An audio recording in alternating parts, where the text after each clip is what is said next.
Selamat pagi semuanya. Kita kembali dalam pembelajaran geografi kelas 10 IPS. Hari ini kita akan membahas tentang hidrosfer.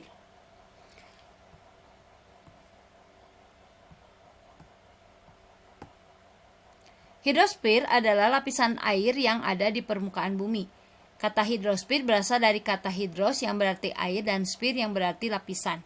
Hidrosfer di permukaan bumi meliputi danau, sungai, laut, lautan, salju atau glacier, air tanah, dan uap air yang terdapat di lapisan udara.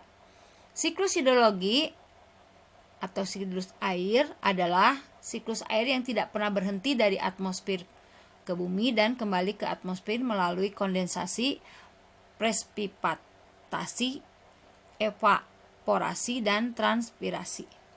Terjadinya siklus air tersebut disebabkan oleh adanya proses-proses yang mengikuti gejala meteorologis dan klimatologis. Adapun gejala meteorologis dan klimatologis antara lain yaitu evaporasi, yaitu penguapan benda abiotik dan merupakan proses perubahan wujud air menjadi gas.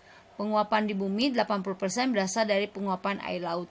2. Transpirasi, yaitu proses pelepasan uap air dari tumbuh-tumbuhan melalui stomata atau mulut daun. 4. Evaporatorasi atau proses penggabungan evaporasi dan transpirasi. Selanjutnya adalah kondensasi, yaitu proses perubahan wujud uap air menjadi air akibat pendinginan. Adveksi, yaitu transportasi air pada gerakan horizontal seperti transportasi panas dan uap air dari satu lokasi ke lokasi yang lain oleh gerakan udara mendatar. Presipitasi, yaitu segala bentuk curahan atau hujan dari atmosfer ke bumi yang meliputi hujan air, hujan es, dan hujan salju. Runoff, yaitu pergerakan aliran air di permukaan tanah melalui sungai dan anak sungai. Infiltrasi, yaitu perembesan atau pergerakan air ke dalam tanah melalui pori tanah secara vertikal. Perkolasi, yaitu perembesan atau pergerakan air ke dalam tanah melalui pori tanah secara horizontal. Selanjutnya lapisan air dibagi menjadi dua, yaitu perairan darat dan perairan laut. Pada pagi ini kita akan belajar tentang perairan darat yang terdiri dari sungai, air tanah, sungai, dan danau. Air tanah itu adalah air yang berada di dalam tanah. Ini kita bisa melihat skema lapisan air tanahnya. Macam-macam jenis air tanah. Yang pertama berdasarkan letaknya, terbagi dua, yaitu air tanah permukaan atau freatik, air tanah yang terdapat di lapisan tanah atau batuan yang tidak tembus air yang ada di sumur-sumur, sungai, danau, dan rawa termasuk jenis ini. Kemudian yang kedua, air tanah dalam, yaitu air tanah yang terdapat di bawah lapisan tanah atau batuan yang tidak tembus air. Untuk memperoleh air tanah jenis ini harus dilakukan pengeboran. Sumur bor atau artesis merupakan salah satu contoh sumur yang airnya berasal dari air tanah dalam. Kemudian berdasarkan asalnya, air tanah dapat dibedakan menjadi air berasal dari atmosfer atau angkasa dan air tanah yang berasal dari perut bumi. Yang berasal dari atmosfer yang disebut meteoric atau meteoric water, yaitu air tanah berasal dari air hujan dan pencairan salju. Sedangkan air tanah yang berasal dari perut bumi, misalnya air tanah turbir, yaitu air tanah yang tersimpan di dalam batuan sedimen, dan air jenis juvenil, yaitu air tanah yang naik dari magma bila gas-gasnya dibebaskan melalui mata air panas. Lapisan tanah kaitannya dengan kemampuan menyimpan dan meloloskan air dibedakan menjadi 4 lapisan. 1. Aquifer, yaitu lapisan yang dapat menyimpan dan mengalirkan air dalam jumlah besar. Lapisan batuan bersifat permeable seperti pasir, kerikil, dan batuan pasir yang retak-retak. 2. Aquiclude, yaitu lapisan yang dapat menyimpan tetapi tidak dapat mengalirkan air dalam jumlah yang berarti, seperti lempung, tuf halus, dan silt. 3. Aquifug, yaitu lapisan tidak menyimpan dan mengalirkan air, contohnya batuan granit dan batuan yang kompak. Selanjutnya 4. Aquitard, yaitu lapisan atau formasi batuan yang dapat menyimpan air tetapi hanya dapat meloloskan air dalam jumlah yang terbatas. Berdasarkan pola alirannya, sungai dibedakan menjadi 6 macam. 1. Radial sentrifugal adalah pola aliran yang menyebar meninggalkan pusatnya. Pola aliran ini terdapat di daerah gunung yang berbentuk kerucut. Radial sentripetal adalah pola aliran sungai yang menggumpal menuju ke pusat. Pola ini terdapat di daerah basin atau cekungan. Dendritik adalah pola aliran yang tidak teratur. Pola alirannya seperti pohon, di mana sungai induk memperoleh aliran dari anak sungainya.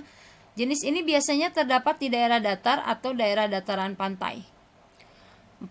Relis adalah pola aliran yang menyirip seperti daun.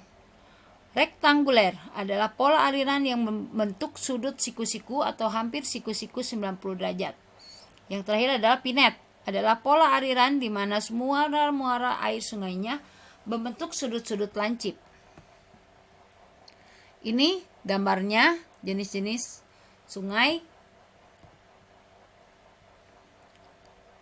Kita lanjutkan. Berdasarkan asal kejadiannya, sungai dibedakan menjadi 5, yaitu sungai konsekuen, yaitu sungai airnya mengalir mengikuti arah lereng awal. Kemudian sungai subsekuen atau streak valley adalah sungai yang aliran airnya mengikuti streak batuan. Sungai obsekuen adalah sungai yang aliran airnya berlawanan arah dengan sungai konsekuen atau berlawanan arah dengan kemiringan lapisan batuan serta bermuara di sungai subsekuen.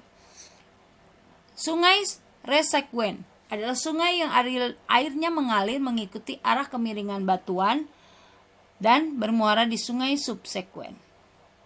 Sungai insekuen adalah sungai yang mengalir tanpa dikontrol oleh litologi maupun struktur geologi.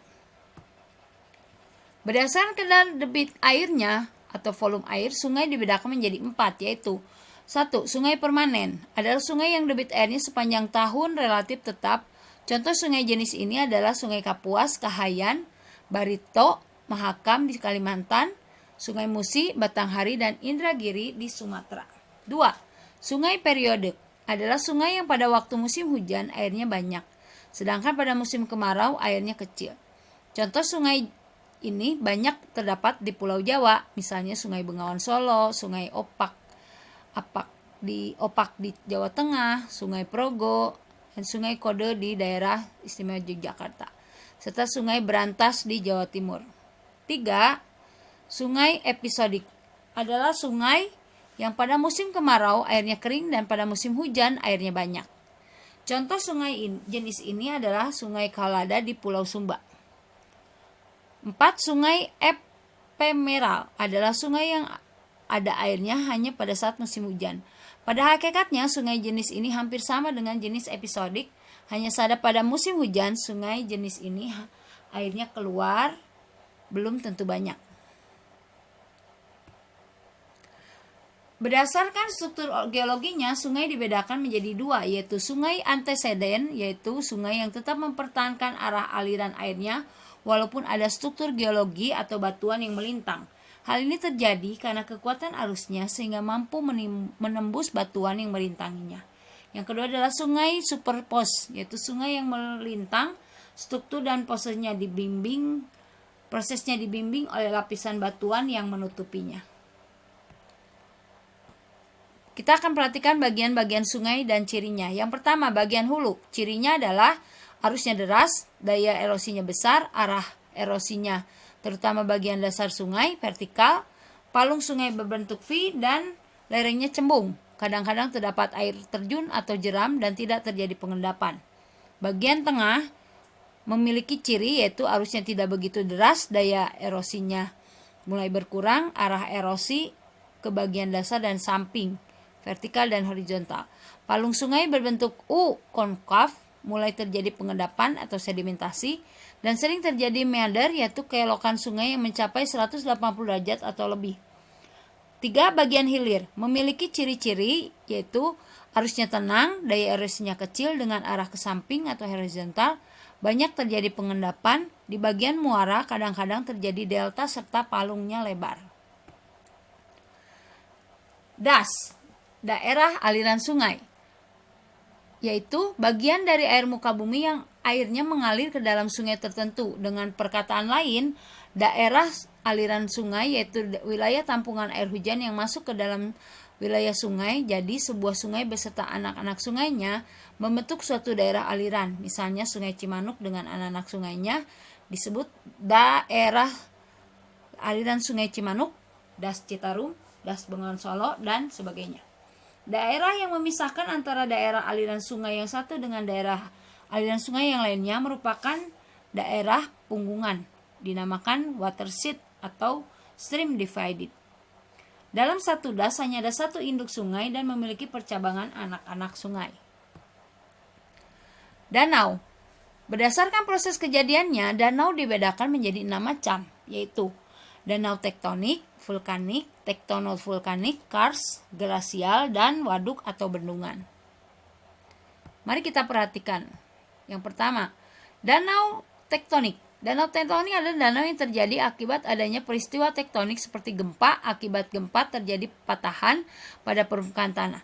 Permukaan tanah yang patah mengalami pemerosotan atau ambles dan menjadi cekungan. Selanjutnya, bagian yang cekung karena ambles tersebut terisi air dan terbentuklah danau. Danau jenis ini contohnya Danau Poso, Tempe, Tandano, Tauti di Sulawesi, Danau Singkarak, Danau Melinjau, dan Tekengan di Sumatera. 2. Danau vulkanik atau danau kawah, yaitu danau yang terdapat pada kawah lubang kepunden bekas letusan gunung berapi.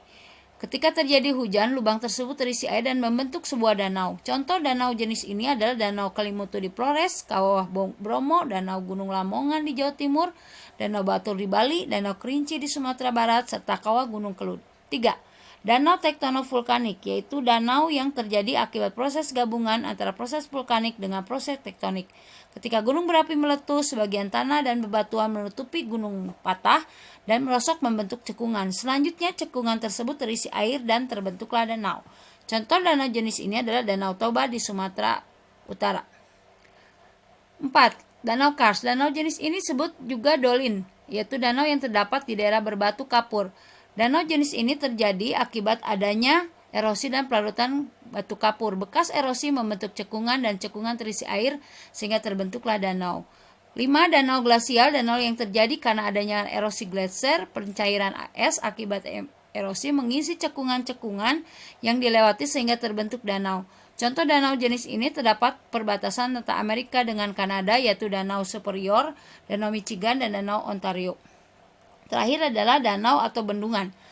Adalah danau yang sengaja dibuat manusia. Pembentukan waduk biasanya berkaitan dengan kepentingan pengadaan listrik, tenaga air, perikanan, pertanian, dan rekreasi.